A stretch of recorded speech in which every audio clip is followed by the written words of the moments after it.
যে মুহূর্তে আমি আপনি খুব নিরাপদে নির্বিঘ্নে স্বাভাবিকভাবে আল্লাহর ঘরে এসে নামাজের জন্য সমবেত হয়েছি, ঠিক সেই মুহূর্তে আমাদের দেশের কয়েকটি জেলার মানুষ পানিবন্দী।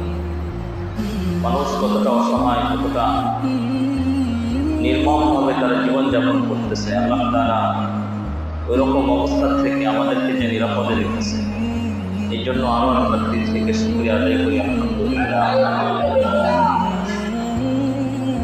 আল্লাহ তাআলা কালামের মাঝে ভিতরে ঘোষণা করেন, তাআওয়ানু আলাল বিররি ওয়াত তাকওয়া ওয়া লা তাআওয়ানু আলাল ইসমি ওয়াল উদওয়ান। তোমরা পরস্পরকে কি করো? সাহায্য করো। কিসের ব্যাপারে? আলাল বির, বীরের ব্যাপারে, অর্থাৎ যত নেক কাজ আছে, ভালো কাজ আছে, সমস্ত ভালো কাজের জন্য একজন আরেকজনকে কি করো? সাহায্য করো। তো আমি আপনি যদি একজন আরেকজনকে ভালো কাজের জন্য সাহায্য করি, তো আল্লাহ তাআলা বলেন, আল্লাহু ফি আউনিল আবদি মা কানা আবদু ফি আউনি আখিহি। আল্লাহ রাসূল সাল্লাল্লাহু আলাইহি ওয়াসাল্লাম বলেন যে যদি কোনো মানুষ তার ভাইয়ের সাহায্য করে, আল্লাহ তাআলা ততক্ষণ পর্যন্ত তাকে সাহায্য করবেন যতক্ষণ পর্যন্ত কোনো মুসলমান তার ভাইকে সাহায্য সহযোগিতা করবে। এটা শুধুমাত্র যে বন্যা কবলিত মানুষের জন্য সাহায্য সহযোগিতা কিন্তু তাই না। কিছু কিছু হাদিস পড়া হয়, প্রেক্ষাপটকে উল্লেখ করে বলা হয়, কিন্তু সেই হাদিসটার ব্যাপকতা রয়েছে। যেমন মনে করেন আল্লাহ যে বলতেছেন, তাআওয়ানু আলাল বিররি ওয়াত তাকওয়া, তোমরা একজন আরেকজনকে কি করো? ভালো কাজের প্রতি একজন আরেকজনকে সহযোগিতা করো। যদি কোনো মানুষ কোনো ভালো কাজ করে, তাহলে তার ভালো কাজের জন্য আমাকে আপনাকে আল্লাহ বলতেছে সহযোগী হই। ওয়ালা তাআওয়ানু আলাল ইসমি ওয়াল উদওয়ান, গুনাহের কাজে, শত্রুতার কাজে, দুশমনির কাজে একজন আরেকজনকে কি করো না? সহযোগিতা করো না। এই যে কথাটা, এই কথাটা কি কথা জানেন? আল্লাহ তাআলা কালামে পাকের ভিতরে মানবতা বোধ, মানুষের কল্যাণে কাজ করা, সমাজের কল্যাণে কাজ করা, এই মানবতা বোধ, মানুষের কল্যাণে কাজ করা, আল্লাহ কালামে পাকের ভিতরে এই সামাজিকতার মধ্যে যে সমস্ত মানুষের পাশে এসে দাঁড়াবে, সে ব্যাপারে এই আয়াতখানি একটা বড় জ্বলন্ত উদাহরণ এবং আমাদের জন্য দৃষ্টান্ত। যে মানুষ একা একা কখনো সে সুখে থাকতে পারে না, একা একা একজন মানুষ কখনো ভালো থাকতে পারে না। একা একা মানুষ যত দামি খাবারই খাক না কেন, ওই খাবারের ভিতরে সে কোনো মজা পায় না।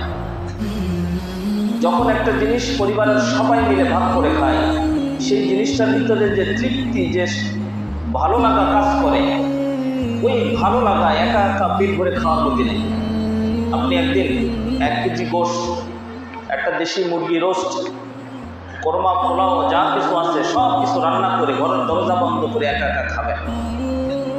দেখবেন 2 পিস 3 পিস গরুর গোশত খাওয়ার পরে আপনার আর রুচিতে আসতেছে না, ভালো লাগতেছে। ওই মুরগির ওখান থেকে একটুখানি ছিঁড়ে খাওয়ার পরে আর ভালো লাগতেছে। মানুষের পরিবেশ মানুষের এনার্জি তৈরি করে, জানেন? খাবারের স্বাদ তৈরি করে দেয়। কারণ মানুষ যখন খায়, মানুষ যখন আহার গ্রহণ করে, তার পারিপার্শ্বিক অবস্থাটাও ওই আহারের প্রতি ইফেক্ট করে, ওই আহারের প্রতি আকর্ষণ করে। কারণ আপনার সামনে যদি 1000 ভালো খাবারও দেওয়া হয়, আর পাশে যদি ভোগ করতে থাকে, আপনার ওই ভালো খাবার ভালো লাগবে না। কেন? খাবারের স্বাদের কোনো সমস্যা আছে? রান্নার কোনো সমস্যা আছে? পেটের ক্ষুধার কোনো সমস্যা আছে? না, এটা পরিবেশগতভাবে আপনাকে ওই খাবারের স্বাদ দিতে দিচ্ছে না। কিন্তু আপনি, আমি ওই গ্রামগঞ্জে আমি দেখতাম ছোটবেলায়, আমার বাবার জমি আছে, চাষের জমি আছে। তো বাহিরের থেকে জন আসতো সেই জমি চাষ করার জন্য। তো সকালবেলায় দুপুরবেলায় খাবার নিয়ে যাইতাম। তো ওই ভদ্রলোকগুলা দেখতাম বাসার থেকে বড় গামলাই করে ভাত দিত, সেখানে ডাল থাকতো, আলু ভর্তা থাকতো, আবার একটা তরকারি থাকতো, এরপরে দেখা যাচ্ছে কিছু কাঁচামরিচ, পেঁয়াজও থাকতো। এই মানুষগুলা যখন কাদামাটি মাখা অবস্থায় সবাই মিলে প্লেটে করে করে একজন ভাগ করে করে দেয়, আর ওই একটুখানি মাছ ভেঙে ছুড়ে নিয়ে খায়, একটুখানি ডিম ছিঁড়ে ছুঁড়ে খায়, আবার একটুখানি ঝাল পেঁয়াজ ডুলে ডুলে খায়, ওদের এই খাবারের ভিতরে যে মজা, একা একা পোলা পোলা খাওয়ার মধ্যে সে মজা নেই। আল্লাহ তাআলা মানুষকে সম্মান দিয়েছে, সম্পদের মধ্যে কম বেশি করেছে, সম্মানের ভিতরে কম বেশি করেছে, কিন্তু আল্লাহ তাআলা কারোর পরে বেইনসাফি করেন নাই। প্রশ্ন হতে পারে যে হুজুর, আল্লাহ তাআলা কারোর পরে যে বেইনসাফি করেন নাই তার দৃষ্টান্ত কি? একজনকে তো সম্পদ দিয়ে ভরে দিয়েছে, আর একজনকে ভ্যান চালানো, রিক্সা চালানো বানাইছে। তো একজন কোটিপতি আর একজন রাস্তার মানুষ, এই যে এখানে বৈষম্যতা এসে গেল, এটা সাধারণ মানুষের মধ্যে এটা বললে মনে হবে যে আসলে বৈষম্যতা, কিন্তু আল্লাহ তাআলা এই দুইজনের ভিতরে বিন্দু মাত্র কোনো বৈষম্যতা করেন নাই। কি করেন নাই? আচ্ছা বলেন তো, আপনার কাছে জিজ্ঞাসা করি, একজন ব্যাংকের ম্যানেজার, তার ব্যাংকে ভোল্টেজ তার কাছে চাপি আছে, কি আছে? চাপি আছে। এই টাকা কি তার? ওই ব্যাংকে যত টাকা আছে সেই কিন্তু নাড়াচাড়া করতেছে, এখান থেকে ওখানে, ওখান থেকে ওখানে, একটার গাঠি ঘুরতেছে, মানুষের দিচ্ছে, আবার কেউ দিচ্ছে, সেটা নিয়ে আমার গাঠি বেঁধে রাখতেছে। এই টাকা কি তার? এখন কেউ যদি এটা ধোঁকা খায়, বলি আল্লাহ, ব্যাংকের ম্যানেজার কত টাকা নিয়ে নাড়াচাড়া করে, কত বড় লোক, হাজার হাজার কোটি টাকা তার কাছে নাড়াচাড়া হয়, এটা যদি কেউ মনে করে তাহলে ধোঁকায় পড়বে না? বলেন তো। দিন শেষে বাসায় এসে ওই টাকার কোনো প্রভাবটা বাসার মধ্যে পড়ে? বলেন পড়ে? একই খাবার একজন বড় লোক খাইলে যে পরিমাণে স্বাদ পায়, একই খাবার একটা গরিব মানুষ খাইলে এর স্বাদের মধ্যে কোনো তারতম্য আছে? বলেন আছে? আপনারা বোঝেন না। আল্লাহ সম্পদ দিয়ে মানুষকে ছোট, নিচু, মেজো, বড় এমন করে রাখছেন যে এ সম্পদের দিক দিয়ে নিম্ন স্তরের, এ সম্পদের দিক দিয়ে মধ্যবিত্ত, এ সম্পদের দিক দিয়ে খুব টপ লেভেলের, কিন্তু দুনিয়া ভোগ করার ক্ষেত্রে আল্লাহ তাআলা সবাইকে সমান বন্টন করে দিয়েছেন।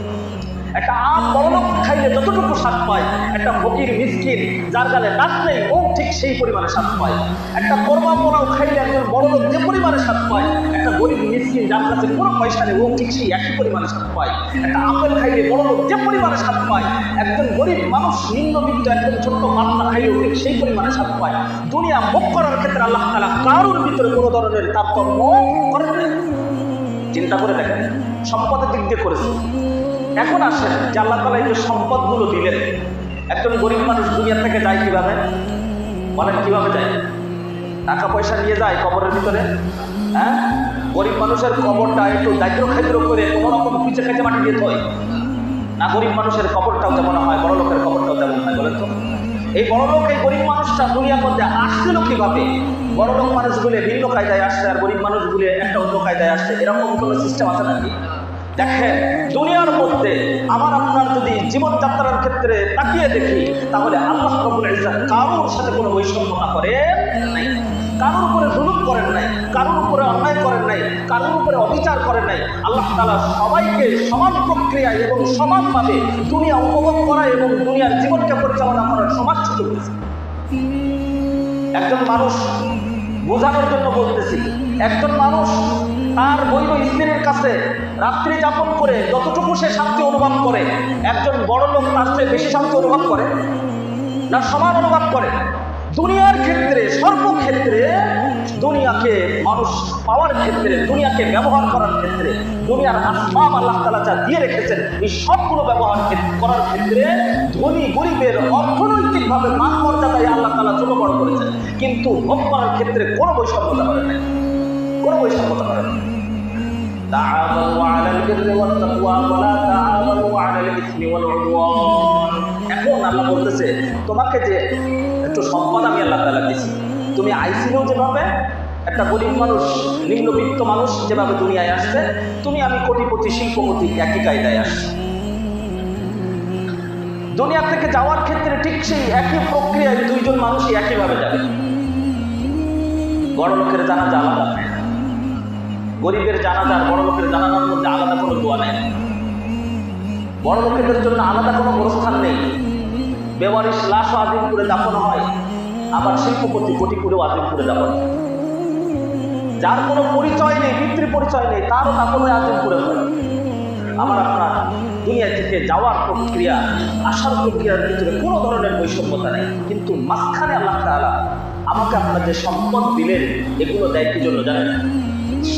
আল্লাহ তাআলা মানুষকে যেমন নাকি পরীক্ষা করেন, কখনো কখনো আল্লাহ তাআলা বান্দাকে পরীক্ষা করেন। আল্লাহ তাআলা কালামে পাকের ভিতরে সূরা বাকারার মধ্যে বলেন, ওয়ালা নাবলুওয়ান্নাকুম বিশাইইন মিনাল খাউফি ওয়াল জু'i ওয়া নাকসিম মিনাল আমওয়ালি ওয়াল আনফুসি ওয়াস সামারাত ওয়াবাশশিরিস সাবিরিন। আল্লাহ তাআলা বান্দাকে যেমনই ভাবে দারিদ্রতা দিয়ে, মৃত্যু দিয়ে, ভয় দিয়ে আল্লাহ তাআলা পরীক্ষা করেন, এটা তো আল্লাহ তাআলা যার অর্থ সম্পদ দেয় নাই তাকে এভাবে পরীক্ষা করেন। কিন্তু আল্লাহ রাব্বুল ইজ্জত যাকে সম্পদ দিয়েছে, যাকে পাওয়ার দিয়েছে, আল্লাহ তাআলা যাকে পদ পদবি দিয়েছে, আল্লাহ তাআলা এগুলো দান করেও আল্লাহ তাআলা তাকেও পরীক্ষা করেন।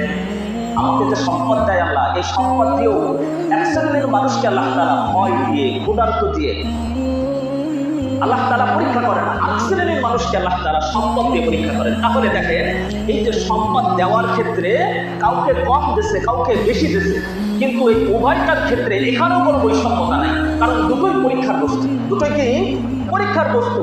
কাউকে সম্পদ দিয়ে পরীক্ষা করতেছে, আবার কাউকে সম্পদ কম করে দিয়েও পরীক্ষা করতেছে।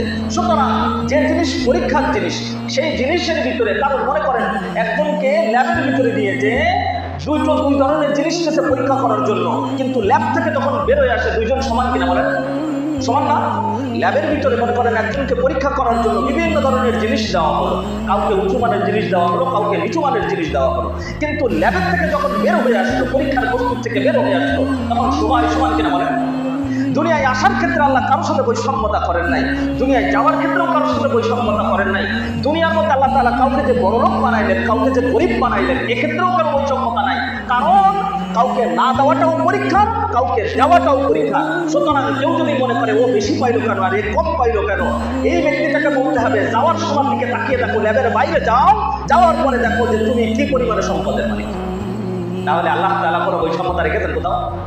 কাউকে সম্পদ দিয়ে এক শ্রেণীর মানুষ মনে করে আল্লাহ ওরে অমুক দেয়, এত দেয়, অত দেয়, আল্লাহ আমার কিছু দেয় না, তাই না? এটা মানুষ মনে করে অনেক সময় যে আল্লাহ তাআলা এত কিছু দেয়, আমাকেও দেয়। দুনিয়া ভোগ করার ক্ষেত্রে দুনিয়ার ভিতরে কোনো ধরনের জ্ঞানী মানুষ, যার চক্ষু আছে, যার মেধা আছে, দেমাগ আছে, সে একটুখানি চিন্তা করলে দেখবে দুনিয়ার মধ্যে বিন্দু মাত্র কোনো বৈষম্যতা নেই।